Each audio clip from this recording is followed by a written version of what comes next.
Attack on Metz begins, referring to the official after-action report. November, D+155 brings us to November 10th. Launching a drive against the strong fortified city of Metz, 20 Corps advanced in the face of determined enemy opposition, and the handicapped flood conditions along the Moselle River.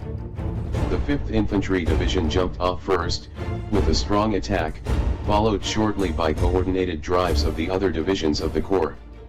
So, here we see Gump's 5th Division at the tip of the spear, again.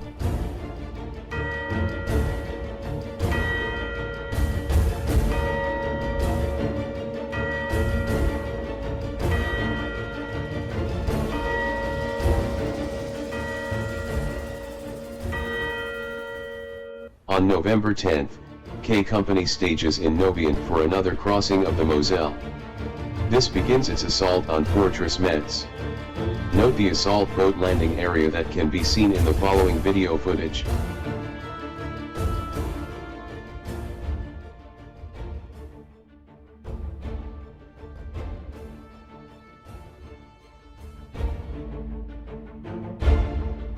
K Company crossed the Moselle, again, at about 1800 hours, or 6 p.m. All crossings were made under mortar fire and bursts of machine gun fire. Direct fire from 88mm guns on Tiger tanks were also periodically laid on the crossing and the surrounding area.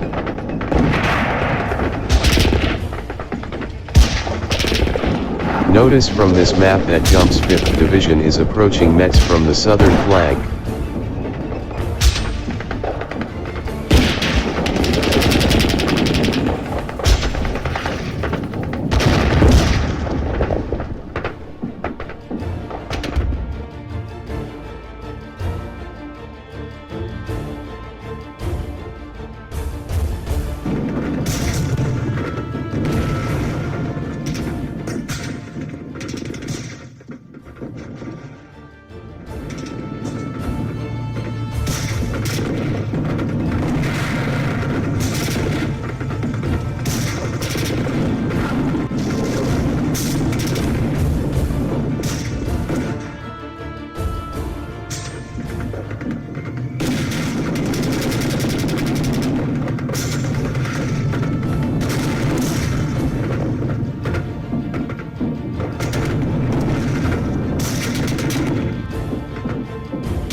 Infantry troops of the 5th Division were next assigned to attack across 4,000 yards of open country, from Pigny to Silly-en-Saulnois, and to take the objective by nightfall. The seemingly perpetual fall rains and heavy ground mist of the Lorraine region came to the aid of the attackers, in this difficult maneuver, screening them from enemy observation. The attack went well until it reached the slope only 200 yards from the town, at which time heavy mortar and 20mm fire began to fall on the assault waves. The infantry drove in and captured Silly-en-Saulnois by 1700 hours, November 10.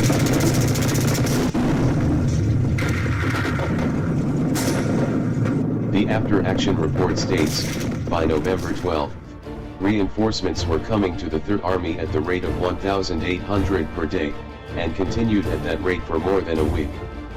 As we saw earlier, every effort was made to focus the attention of all commanders and troops on the necessity for preventive measures against trench foot, which was responsible for an increasing number of casualties. Troops were instructed to massage their feet and keep them dry, by changing to clean socks, which were issued daily with rations. Unfortunately, because so many of our troops were in advanced positions, they often didn't receive daily rations, or new socks. As the caption on this pic states, soldier takes time out to wash his feet and put on dry socks. It was difficult when wearing the regular leather shoes, leather, to keep one's feet dry and warm.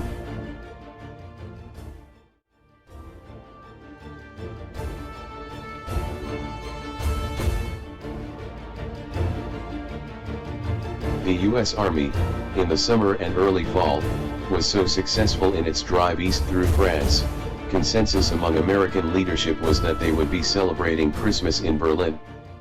However, we have reached the point where Nazi defenses were stiffening. This led to American infantrymen being inadequately attired for the cold and wet fall, and, as we will see, even more inadequately prepared for the cold winter to come. The after-action report states that Gump's 11th Infantry Regiment of the 5th Infantry Division took the city of Ani on November 15. This map shows the three regiments that make up the 5th Division, the 2nd, 10th, and Gump's 11th Regiment.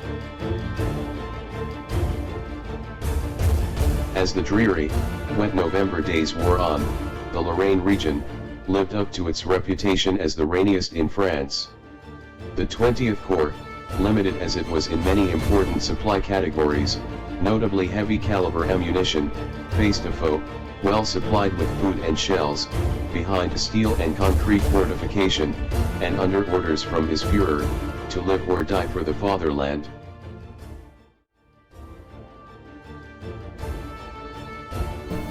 Third Army had another date waiting for it, the Fort Ring city of Metz.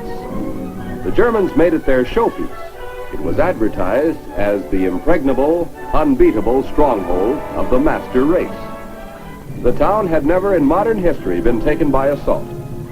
Third Army now went out to do just that, direct penetration. They blasted the forts and battered the town in one of the bloodiest of actions. The 11th Infantry's battle for Metz raged through November 17, as the relentless attack by all three battalions converged upon the airfield and southern outskirts of the city. The Verdun forts Somme and St. Blaise shelled Ani and its vicinity regularly, and although completely surrounded and cut off by 3rd Battalion troops, the forts continued to hold out.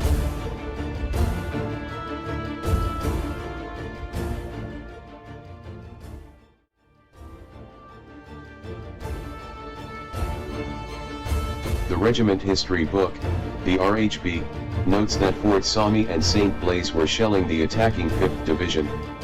Recall, these were the same forts that had pinned down Gump's K Company, and others, 2.5 months earlier. Below ground was called a Fessin, which included infantry strongpoints to defend against an enemy assault, as well as guns in steel turrets, embedded in armored batteries. The troops were defended from bombardment by concrete shelters. The whole position was surrounded by barbed wire entanglements, ditches defended by machine guns and rapid-fire guns, all under the watch of sentries in armored shelters.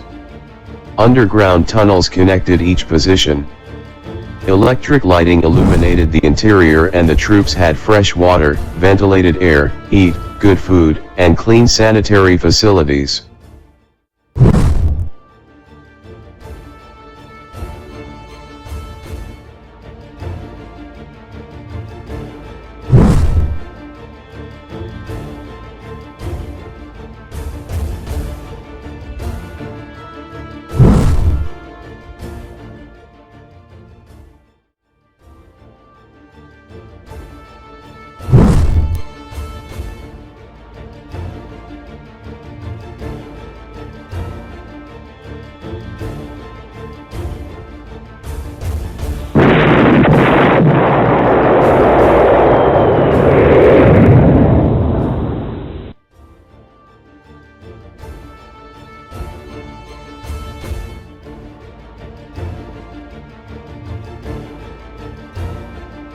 The cold rainy weather, as this newspaper clip indicates, is now turning to snow.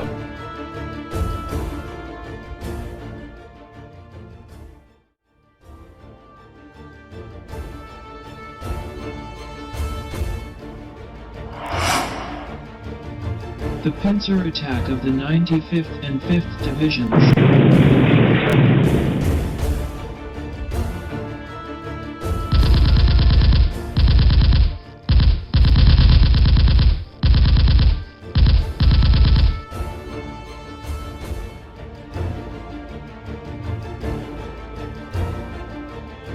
In the after-action report, by November 17, Elements of both the 5th Division and the 95th Division had entered the city limits of Metz.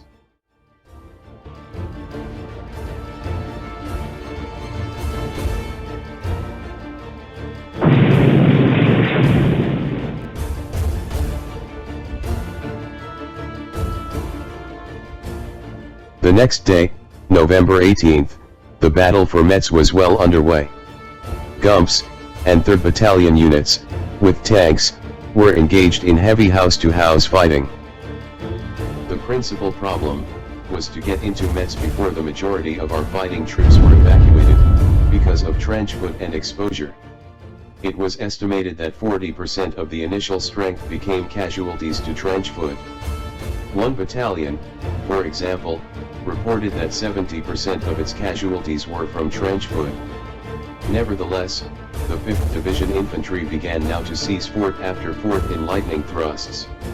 The 5th Division promptly took over the city of Metz and laid siege to the resisting forts.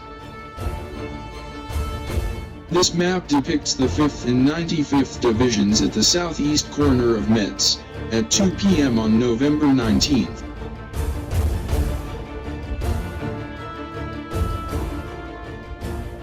Here is a pic of Gump's 3rd Battalion engaged in bitter house-to-house fighting in Metz.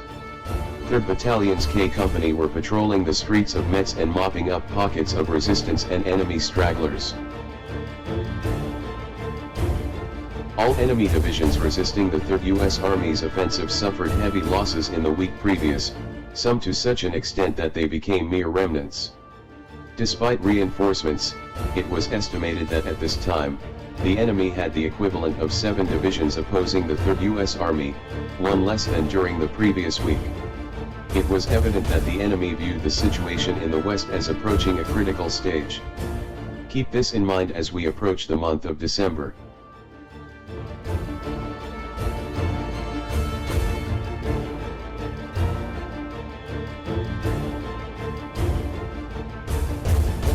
Another author has put the Metz story this way: Patton's obsession with capturing Metz had led to heavy losses among his own troops.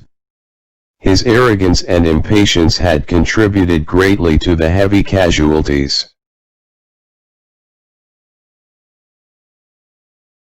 In his autobiography, a 5th Division veteran says this about Patton: "Most of us who served under Patton in the 3rd Army, hated him intensely. We would just as soon have shot him, as shot the Germans. He was a prima donna who loved war and made no bones about it. We, on the other hand, had to fight it. We were scared, lonely, homesick, depressed, dirty, and underfed. We lost friends frequently and were required to kill people. The enjoyment and glory of war always seemed to escape us."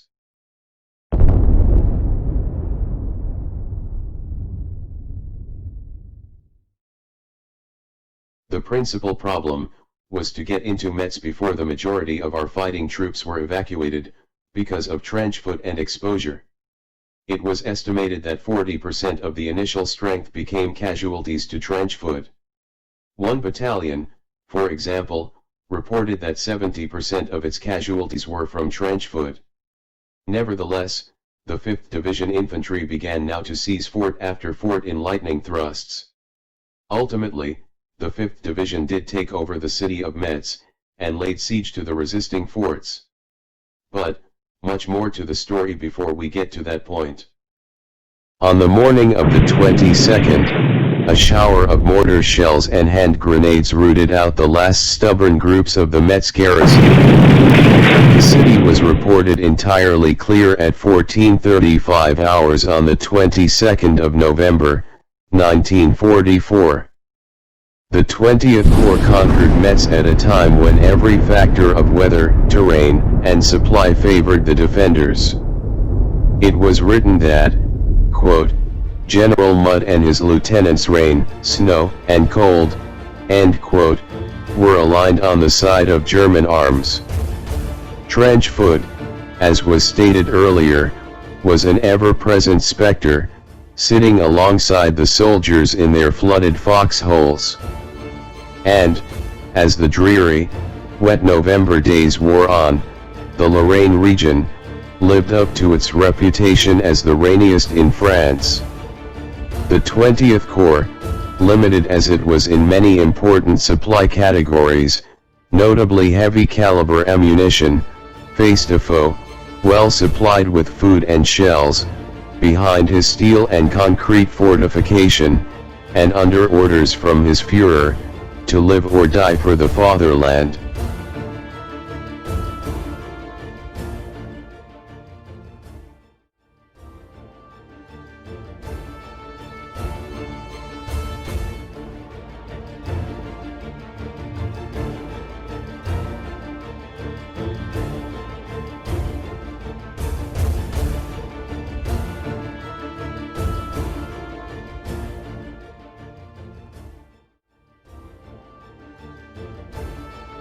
Not everyone had turkey on Thanksgiving Day.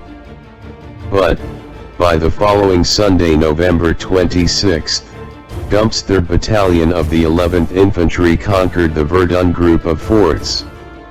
The 11th had suffered casualties in attacking those same forts back in September. Remember this induction letter. 1 year after strolling the streets of Salve, New York, Gumps finds himself a hardened combat veteran battling in the streets of Metz, France.